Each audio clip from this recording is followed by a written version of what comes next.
Emails show the IRS's Lois Lerner specifically targeted the Tea Party. You know, the anarchists.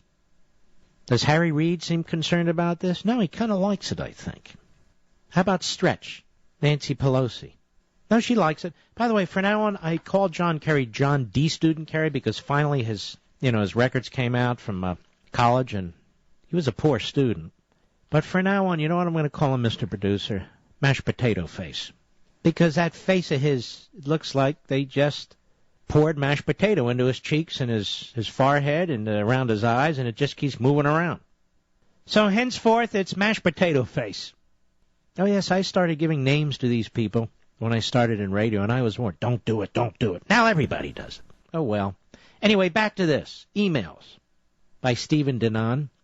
Are we allowed to talk about these other things, or should I be talking about Syria? Newly released emails show that Lois G. Lerner, the woman at the center of the IRS scandal over special scrutiny of conservative groups' applications for tax-exempt status, specifically targeted Tea Party applications and directed that they be held up in 2011 in order to come up with an agency policy. No wonder she pled the Fifth. The email released by a House committee investigating the IRS seems to counter Democrats' arguments that Tea Party groups weren't specifically targeted. Listen to this.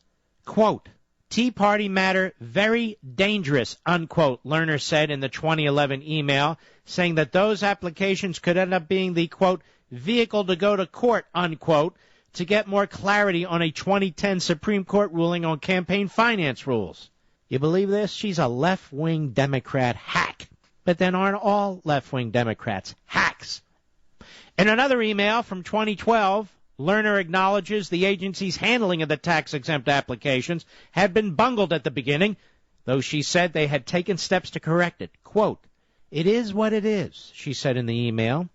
Although the original story isn't as pretty as we'd like, once we learned this were off the track, meaning this was off the track, we had done what we can to change the process, better educate our staff, and move the cases.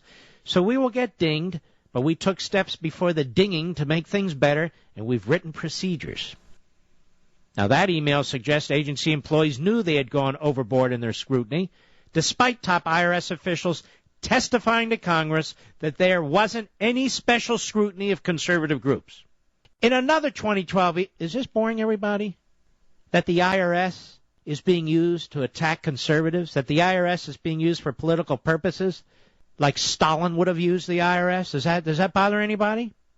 Yes, it bothers us. In another 2012 email, Lerner seemed to take sides in a battle between the Federal Election Commission and conservative group tax-exempt groups, that's misspelling, and conservative tax-exempt groups that were engaging in politics, saying that perhaps the FEC will save the day, quote-unquote. Isn't that stunning? So I assume there's like one special committee with all these former FBI agents and other investigators who have experience and former assistant U.S. attorneys and so forth. I assume we have one committee that Boehner has set up in the House to really dig into this full time.